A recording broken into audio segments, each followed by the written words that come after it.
Hola, buenas tardes. Vamos a continuar la plática que tuvimos en la sesión pasada del día miércoles.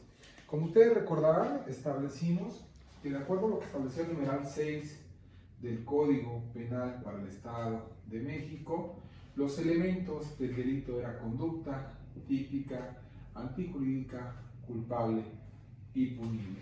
Establecimos también que de acuerdo al numeral 7 del mismo ordenamiento, la conducta solo se puede expresar a través de una acción o bien de una omisión. Señalamos que existían dos tipos de omisiones, una omisión simple y una comisión por omisión. Establecimos como regla que cuando hablemos de un delito de omisión simple, su resultado siempre va a ser formal, que cuando hablemos de un delito de comisión por omisión, el resultado va a ser material, la inactividad equivale a una acción y se debe de tener una calidad de garante. Esa calidad de garante señalamos que se adquiría por contrato, por ley o por un actuar precedente. Señalamos cuando hablamos de tipo que esta tipicidad tenía elementos objetivos, elementos normativos y elementos subjetivos. Cuando hablamos de elementos objetivos, establecimos que existe una conducta núcleo del tipo o una conducta verbo del tipo. Establecimos que existe una calidad del sujeto pasivo, una calidad del sujeto activo, un bien jurídico tutelado, un objeto material, un resultado formal o material. Quedamos también que existe una naturaleza dolosa o culposa. Con dolo señalamos que existía dolo directo y dolo eventual, y señalamos que había una culpa con representación y una culpa sin representación. Establecimos además, cuando hablamos de dolo directo, que era un conocer y un querer, y en dolo eventual señalamos precisamente que era un prever y un aceptar. Señalamos que la culpa en estos dos supuestos es la violación a un deber de cuidado que era exigible de acuerdo a las circunstancias y condiciones del caso. Señalamos también que existe un grado de ejecución que era consumado o bien tentado, y atendiendo a la disposición de nuestro Código Punitivo Estatal, existían dos tipos de tentativa: tentativa punible y tentativa no punible.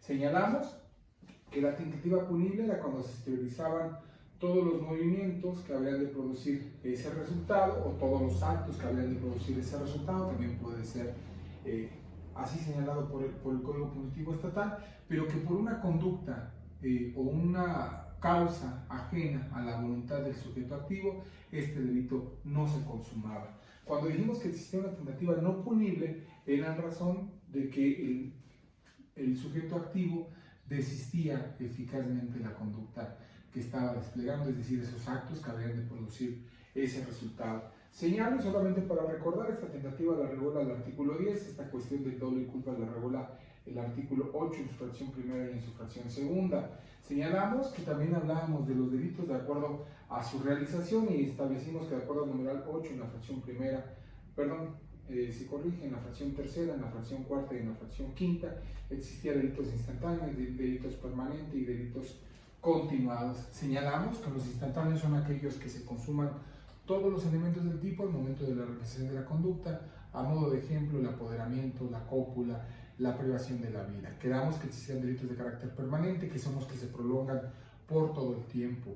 A modo de ejemplo, hablamos de un secuestro, y hablamos de delitos continuados, que son estos que tienen una unidad delictiva, una unidad en el propósito delictivo, una pluralidad de conductas y una violación al mismo bien jurídico tutelado. Establecimos que existen circunstancias de tiempo, lugar y modo. Recuerden que cuando hablamos de calidades del sujeto pasivo, de calidades del sujeto activo, no todos los tipos penales requieren alguna calidad específica. Hay tipos que sí lo requieren, como la violación equiparada, que prevé el numeral 273 en su fracción tercera del Código Punitivo Estatal, cuando requiere que sea en contra de una menor precisamente de 15 años, ahí requiere una calidad específica del sujeto pasivo. Cuando requieren una calidad del sujeto activo, pensamos en el ejemplo de servidores públicos. Circunstancias de tiempo, lugar y modo, no todos los delitos requieren esta circunstancia. Hablando de tipicidad, también hablamos de elementos normativos, aquellos que requieren una valoración jurídica o cultural. Recordarán ustedes que a modo de ejemplo establecimos lo que señala el numeral 287 del Código Punitivo Estatal cuando describe la conducta de robo, que habla de un bien mueble, y entonces nos remite a la legislación civil para establecer qué debemos entender por un bien mueble. Quedamos que existen elementos subjetivos específicos que son distintos a dolo y a culpa, que son ánimos, deseos, fines que sigue el sujeto activo y que el tipo penal lo requiere. Por ejemplo, el delito es contra la salud que prevé la Ley General de Salud, cuando habla de al que posea un narcótico con la finalidad de comercializarlo, o abuso sexual cuando habla que ejecuten actos sexuales sin el propósito de llegar a la cópula. Ahí está un claro ejemplo de los elementos subjetivos específicos. Hablamos esto por cuanto hace a tipicidad. Hablamos que en cuanto hacía a la antijuridicidad, pues era un actuar contrario a la ley, que existen dos tipos: antijuridicidad formal y antijuridicidad material. Señalamos que la culpabilidad era la capacidad de comprensión del hecho que estaba realizando, es decir, la capacidad de reproche que tiene el sujeto activo al momento que despliega la conducta, el entendimiento de lo antijurídico de su actuar y en esa inteligencia el reproche que le puede hacer el Estado por esa conducta que desplegó.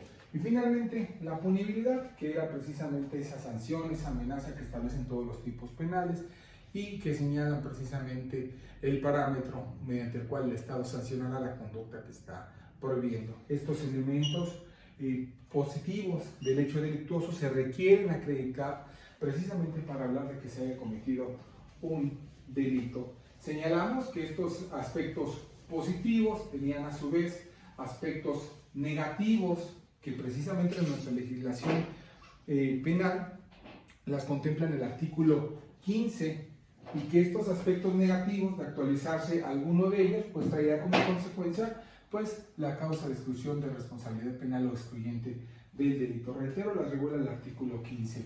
Y teníamos como aspecto negativo de la conducta, tenemos la ausencia de conducta, que se expresa precisamente a través de movimientos reflejos, sonambulismo, o bien también a través de una fuerza mayor, ya sea de la naturaleza o bien humana.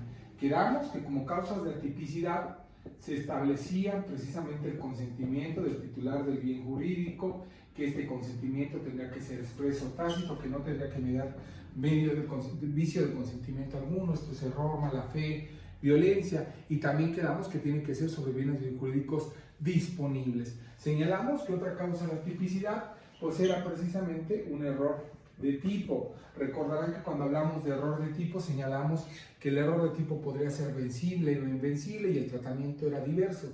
Si es invencible, anula dolo y culpa; si es vencible, anula dolo y subsiste la culpa, siempre y cuando el tipo penal admita esa forma de realización. De acuerdo a nuestra legislación punitiva estatal, existe un sistema de números clausus en el que nos señala precisamente cuáles delitos se pueden cometer de manera culposa y cuáles no admiten esa forma de realización. Señalamos desde luego como atipicidad o causa de atipicidad la falta de alguno de los elementos de los que ya platicamos, es decir, un elemento objetivo, un elemento normativo, un elemento subjetivo específico. Señalamos que como causas de aspecto negativo, de la antijuridicidad, teníamos las causas de justificación. Recordarán ustedes que platicamos que las causas de justificación eran legítima defensa, estado de necesidad, ejercicio del derecho, cumplimiento de un deber. Señalamos como aspecto negativo de la culpabilidad precisamente la inculpabilidad, que se expresaba a través de una imputabilidad transitoria, siempre y cuando no haya sido provocada dolosamente. Acuerden ustedes lo que señalamos de acciones libres en causa. Señalamos también como aspecto de inculpabilidad precisamente lo relativo a la inexigibilidad de otra conducta, y finalmente hablamos de un error de prohibición de carácter vencible o invencible. Señalamos que si era invencible, anulaba la culpabilidad, y si era vencible, atenuaba la pena. Estos como causas precisamente de aspectos negativos de los elementos del tipo, y que regula el artículo 15 del Código del Estado de México como causas excluyentes de responsabilidad penal. Ahora bien, recordarán ustedes que también hablamos de la forma de intervención en este hecho delictuoso o en este delito, y como forma de intervención, de acuerdo a lo que establece el numeral 11 del Código Penal para el Estado de México, existen dos formas de intervención en el hecho. Una es a título de autor, otra es a título de partícipe. En cuanto a la forma de autoría, nuestro Código Penal contiene en el artículo 11, reitero en la fracción primera, un inciso A que habla precisamente de los que conciben el hecho delictuoso, un inciso B que habla de los que ordenan su realización, un inciso C que habla de los que lo ejecutan materialmente, un inciso D que nos habla precisamente de los que en conjunto realizan el hecho, un inciso E que nos habla de los que instrumentalizan a otro para cometer un hecho, es decir, un autor mediato. Por cuanto hace los partícipes, regula también tres incisos: el A que habla del partícipe instigador, el B que habla del partícipe auxiliador y el C que habla del partícipe cooperador. Reitero, esta clasificación la tomamos del artículo 11 punitivo estatal, de acuerdo a otras legislaciones. El Código Penal Federal, inclusive el Código Penal de la Ciudad de México, no contempla todas estas formas de autoría, dan inclusive tratamiento diverso. Hay algunas legislaciones en donde el instigador se toma como autor y no como partícipe. Voy a ocuparme rápidamente de las que nos pueden dar un poco más de problema. Cuando hablamos de autor material, es el que ejecuta directamente la conducta prohibida, el que se apodera del bien mueble, el que mata, el que priva de la vida a la otra persona, el que impone la cópula a la víctima. No tenemos problema en ella. Cuando hablamos de una coautoría, hablamos de ciertos elementos. El primer elemento es que sea una intervención de dos o más personas. Se requiere que esas dos personas tengan un acuerdo previo o bien concomitante, es decir, al momento en que se está realizando el evento. Se requiere además un aporte conductual por cada uno de ellos y finalmente que tengan el dominio del hecho funcional. A manera de ejemplo, pensemos en unas personas que deciden entrar a robar a una casa habitación. Uno de ellos va a forzar la cerradura de la calle, mientras que los otros dos ingresan al interior para apoderarse de los bienes. La persona que forzó las cerraduras espera a las afueras para propiciar la huida. Cada uno de ellos van a ser coautores de ese hecho delictuoso en su conjunto, en razón de que hay una intervención de dos o más personas, que estas personas existe un acuerdo previo, que hay un aporte conductual por cada uno de estos sujetos y finalmente que tienen el dominio del hecho. La autoría mediata. La autoría mediata es cuando instrumentalizamos a una persona para cometer un hecho delictuoso. Los rasgos distintivos de la autoría mediata es precisamente que el sujeto que se instrumentalice no tiene que tener voluntad ni conciencia. Esto es, pensemos en una persona que es instrumentalizada para cometer un hecho delictuoso. El clásico ejemplo del doctor que le da a la enfermera en la creencia de que es un medicamento y no es así, es veneno que van a aplicar al paciente. Está siendo instrumentalizado, precisamente la enfermera no tiene voluntad ni conciencia y en esa inteligencia no va a responder por ese hecho delictuoso. La autoría mediata, el que responde es el sujeto de atrás y no el sujeto que se instrumentalizó. Aquí habrá que tener cuidado en razón de que esta persona efectivamente no tenga conciencia ni voluntad, ya que de tenerla va a responder como coautoría en ese hecho delictuoso. Cuando hablamos de los partícipes desde luego no tienen el dominio del hecho. En nuestra legislación penal se distinguen tres: partícipe instigador, que es el que determina dolosamente a otro para que cometa un hecho delictuoso. Figuras distintivas es que la persona a la que estamos determinando no esté previamente determinada o convencida de cometer ese hecho delictuoso y que sea en razón de la instigación que realiza el partícipe que ésta se determina a hacer un hecho. A las dos se le sanciona, a uno como autor material y al otro como partícipe inductor o instigador. Cuando hablamos de un partícipe auxiliador, de acuerdo a nuestra legislación punitiva estatal, reitero, dice que el partícipe auxiliador es el que interviene en el hecho posterior a su realización en razón de una promesa anterior. Es decir, él no interviene en el hecho propiamente en el momento ejecutivo, pero sí lo hace en cumplimiento de una promesa anterior. Tú ve y roba una tienda y si la robas yo guardo los objetos de ese hecho delictuoso, la mercancía, en mi domicilio. Entonces intervengo con posterioridad al hecho por un cumplimiento de una promesa anterior y me convierto en partícipe auxiliador. El partícipe cooperador debe ser que interviene en el hecho de forma previa al mismo o bien simultánea y que solamente facilita la comisión del hecho pero que no tiene el dominio del mismo. A manera de ejemplo, la persona que le presta el arma al autor material para que éste vaya y cometa un delito de robo. Esas son las formas de intervención en el hecho que regula nuestro Código Punitivo Estatal. Ahora bien, Todo lo que hemos venido hablando respecto del aspecto dogmático tiene un impacto en la cuestión procesal. Debo de señalarles que de acuerdo a lo que establece el Código Nacional en el numeral 130, 141, 316, 405, se prevé pues precisamente esa obligación por parte de la gente del Ministerio Público para en diversas facetas cumplir con esta carga dogmática para la acreditación del hecho que la ley señala como delito o bien la acreditación de esos elementos. Me atrevo a hacer esa afirmación en razón de que el numeral 130 establece por principio de cuentas que es obligación por parte de la gente del Ministerio Público acreditar la culpabilidad del imputado en relación al tipo que se le está atribuyendo. Por su parte, el numeral 141, cuando habla de formas de conducción del imputado ante el órgano jurisdiccional, prevé que el órgano acusador, el agente del Ministerio Público, tiene que hacer la precisión del tipo penal que le está atribuyendo, el grado de ejecución, la naturaleza dolosa o culposa y la forma de intervención en el hecho. De igual manera, el numeral 316, cuando habla de la vinculación al proceso, señala precisamente que corresponde a la gente del Ministerio Público acreditar dos requisitos, uno de forma y otro de fondo. Por cuanto hace el requisito de forma, es que se le haya formulado imputación al imputado y brindado la oportunidad de emitir una declaración, o bien de guardar silencio. Por cuanto hace requisitos de fondo, son precisamente que existan datos que permiten establecer que se ha cometido un hecho que la ley señala como delito y que exista la posibilidad de que el imputado lo cometió o bien de que participó en su comisión. De igual manera requiere que no se encuentre acreditada debidamente una causa excluyente de responsabilidad penal o una causa de extinción del delito. Por su parte, el numeral 405 de la legislación activa de la materia prevé como causas para emitir una sentencia absolutoria la tipicidad, las causas de justificación y las causas de inculpabilidad. Como podrán ver, está plagado el aspecto procesal en sus diferentes etapas, precisamente aspectos dogmáticos. Lo mismo acontece cuando hablamos de las causas de sobreseimiento que prevé la propia legislación procesal de la materia. En el numeral 327 establece una serie de supuestos que desde luego tienen vinculación directa e inmediata con la dogmática jurídico-penal. De ahí la importancia que la gente del Ministerio Público conozca y domine la cuestión dogmática penal para aplicarlo de manera adecuada en la cuestión procesal.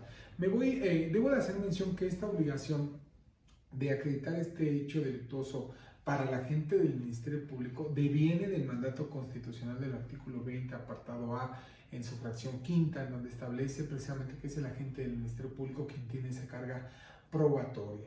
Desde luego que eso debe de satisfacerse en diversas etapas. Me voy a ocupar de la primera etapa, de esa etapa de investigación inicial. En esa etapa de investigación inicial, cuando hablamos de las formas de conducir al imputado ante el juez de control, son tres formas. A saber, la primera, una citación; la segunda, una orden de comparecencia; y finalmente, una orden de aprehensión. Tiene lugar la citación cuando la agente del Ministerio Público considera que cumple los elementos para formular imputación en términos del numeral 309 a 311. La orden de comparecencia, por su parte, va a tener lugar cuando el imputado no atienda a las citaciones que ha hecho el órgano jurisdiccional y entonces se ordena su comparecencia a través de la fuerza pública. Por su parte, cuando hablamos de la orden de aprehensión, se requieren varios requisitos. El primero de ellos es que se trate de un delito que tenga sancionada o que tenga prevista pena privativa de libertad. Se requiere también que existan datos que permitan establecer que se ha cometido el hecho que la ley señala como delito, que exista la posibilidad de que el imputado lo cometió o bien participó en su comisión, y finalmente que exista necesidad de cautela. Vamos a ocuparnos de este supuesto para establecerlo de manera adecuada. Bien, estamos ocupándonos del supuesto de la orden de aprehensión como forma de conducción del imputado ante el órgano jurisdiccional. Para que se pueda emitir una orden de aprehensión de acuerdo a lo que establece el artículo 16 constitucional en relación con el numeral 141 de la legislación activa de la materia, se requieren estos supuestos. Por principio de cuenta, que se trate de un delito que tenga prevista una pena privativa de libertad, es decir, los tipos de pena alternativa o aquellos que solamente se sancionan con multa nunca van a dar lugar a una orden de aprehensión. Se requiere también que contemos con el requisito de procedibilidad, esto es, con una denuncia o una querella. Debo de recordar que la denuncia es precisamente en relación a hechos o a delitos que no requieren la manifestación del titular del bien jurídico para que se inicie la persecución penal. Es decir, cualquier persona puede hacerlo del conocimiento a la autoridad para que éste inicie una persecución penal. Por su parte, los delitos de querella sí requieren esa manifestación por parte del titular del bien jurídico para iniciar la persecución penal. Se requiere también que tengamos datos de prueba que permitan establecer que se ha señalado un hecho que la ley señala como delito, que existe la posibilidad de que el imputado lo cometió o participó en esa comisión. Debo de señalar a este respecto que los datos de prueba, de acuerdo a lo que establece el numeral 259 de la legislación objetiva de la materia, así como en relación al numeral 261 del propio ordenamiento en cita, pues no es otra cosa sino la referencia que se hace a un cierto contenido de un medio de información que aún no se ha desahogado ante el juez de control. Pero lo interesante cuando hablamos de un dato de prueba es que se rige bajo principios de idoneidad, pertinencia y suficiencia. Cuando hablamos de que un dato de prueba resulta pertinente, esto es, tiene relación con el hecho que se está investigando. Cuando hablamos de idoneidad, esto quiere decir que sirva o sea el adecuado para acreditar una circunstancia, y finalmente cuando hablamos de suficiencia es que sea bastante en su conjunto. Debo de señalar a manera de ejemplo que un dato de prueba pertinente, pensemos en un hecho delictuoso de violación, pues sería propiamente la inspección en el lugar en donde acontece ese evento delictuoso. Cuando hablamos de un dato de prueba idóneo, pues precisamente para hablar de una cópula vía vaginal, pues hablaríamos de una pericial, una opinión técnica en materia de ginecología.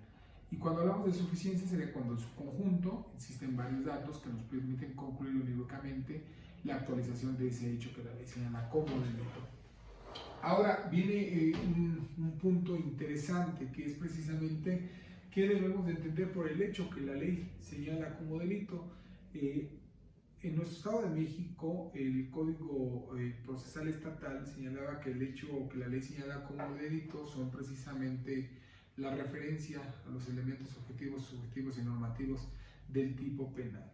Después, la Corte Nacional, a través de su jurisprudencia, estableció que, bueno, el hecho que la ley señala como delito es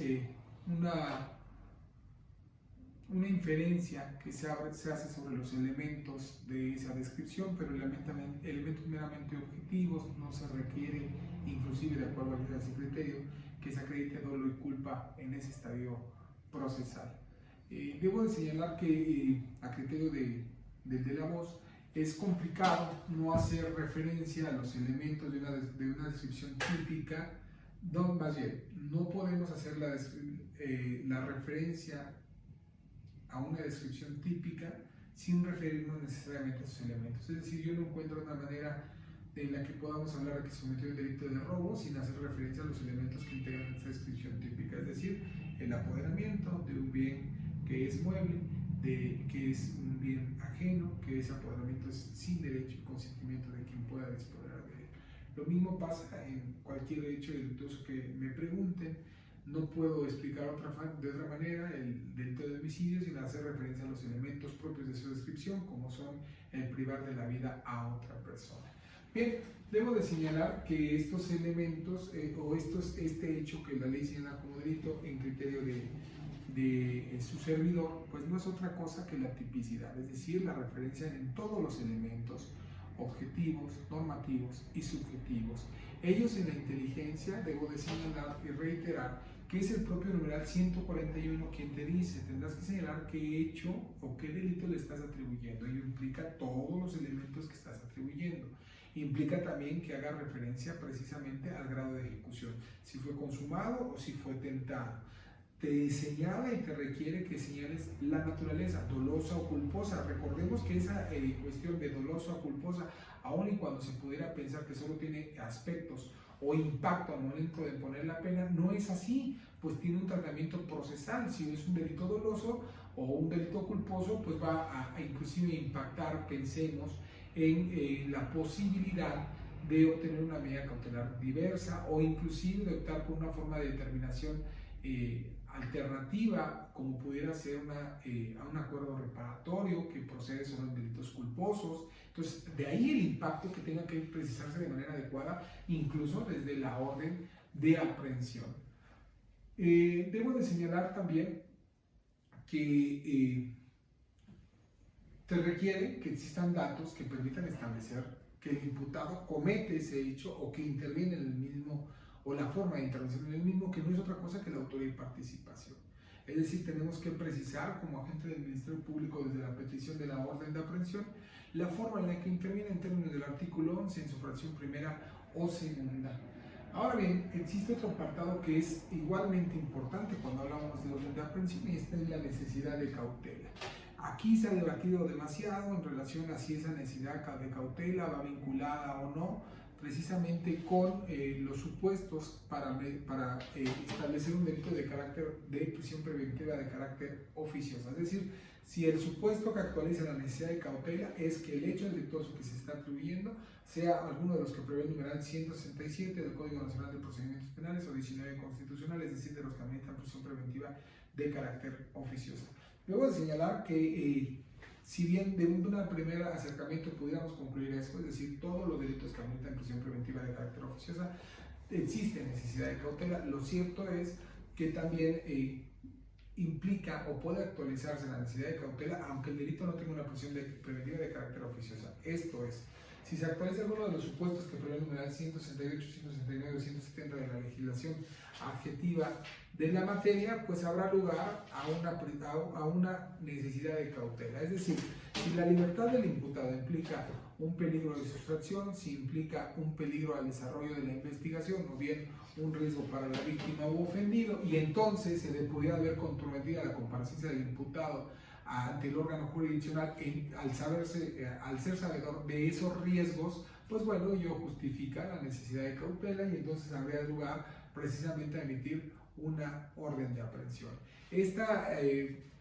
Debo de señalar que esta petición de orden de aprehensión en términos de lo que establece el numeral 141 de la legislación adjetiva de la materia, 142 y 143 del mismo ordenamiento en cita, pues bueno, puede ser planteada mediante una audiencia directamente ante el órgano jurisdiccional competente o bien puede ser peticionada por cualquier medio que permita una respuesta eficaz.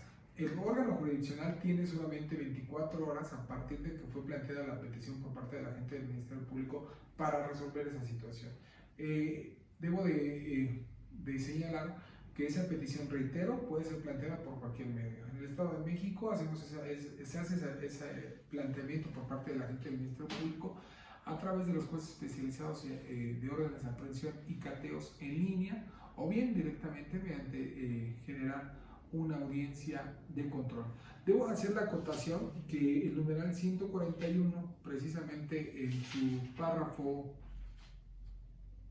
cuarto y quinto, establece otros supuestos de orden de aprehensión y de reaprehensión respectivamente.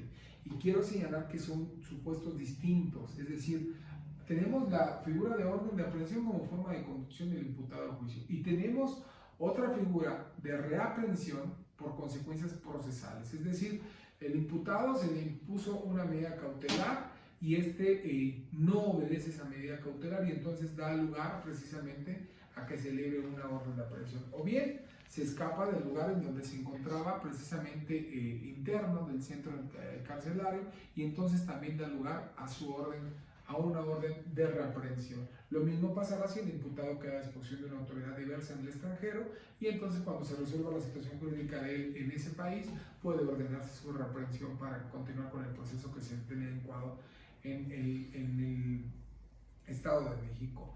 Esto es, hago un distingo entre dos supuestos de aprehensión, una es por consecuencias procesales y otra es para la forma de conducción del imputado a juicio.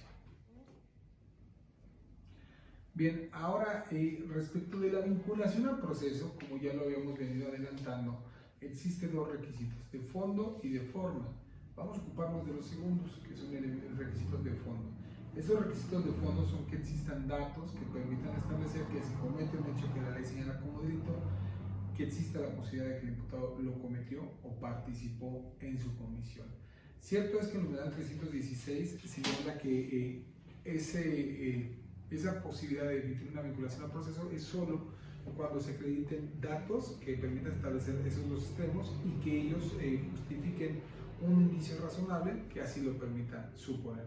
Ahí nos causa un poco de conflicto en establecer, pues bueno, si es lo mismo el indicio razonable o el dato de prueba, o cuál es el distingo entre uno y otro, o cuáles son los requisitos reales para emitir una vinculación al proceso. Debo de señalar que en criterio del de la voz, cuando hablamos de datos de prueba que permitan establecer que se comete el hecho y que existe la posibilidad de que se cometió o participó en la comisión, esto se debe de atender precisamente a los principios de idoneidad y pertinencia y suficiencia que ya he venido señalando en los segmentos pasados. Y voy a poner ejemplo para que esto sea un poco más tangible. Cuando hablamos, por ejemplo, de calidades del sujeto pasivo en el hecho delictuoso, pensemos en un delito de violación equiparada, que prevé el numeral 273 en su párrafo tercero. Se requiere, en cuanto hace la calidad del sujeto pasivo, que se trate de una menor de 15 años. El dato de prueba que te justificaría plenamente que se trata de un menor de edad, pues tendría que ser el acta de nacimiento. Con ello no habría duda que se trata de un menor de edad, menor de 15 años, perdón, en tratándose de la víctima de ese hecho delictuoso. Pero para que tú puedas tener por acreditada esa circunstancia a nivel vinculación al proceso, no requieres tener certeza, es decir, solo requieres probabilidad. Y cuando hablamos de probabilidad o de indicios razonables o de datos de prueba que resulten idóneos y pertinentes, entonces el estándar probatorio va a bajar. Y en ese estadio procesal me va a bastar con el dictamen médico que haga precisamente el doctor de la institución de la fiscalía, en el que me diga una edad clínica probable entre los 12 y los 14 años. Que si se lo sumamos a la entrevista de la propia víctima, donde asegura tener 13 años, y a lo mejor lo vinculamos con la declaración de la madre, que refiere que efectivamente la víctima del hecho tiene 13 años, pues bueno, estos datos de prueba resultan ser primero pertinentes, después resultan ser idóneos y finalmente resultan en su conjunto ser suficientes para acreditar esa circunstancia. Para auto de vinculación te va a ser bastante para poder tener por acreditada esa calidad del sujeto pasivo, lo que no va a acontecer a nivel sentencia, pues en la sentencia requieres una certeza y en esa inteligencia no tendrás que tener duda sobre la minoría de edad, y ahí sí requeriríamos el acta de nacimiento. Creo que con ese ejemplo es un poco más palpable el distingo que se debe de hacer o en cuanto hace a la exigencia o al estándar probatorio para poder emitir una vinculación al proceso. Es decir, yo necesariamente tengo que acreditar cuando menos a nivel de indicio razonable todos y cada uno de los elementos del tipo penal.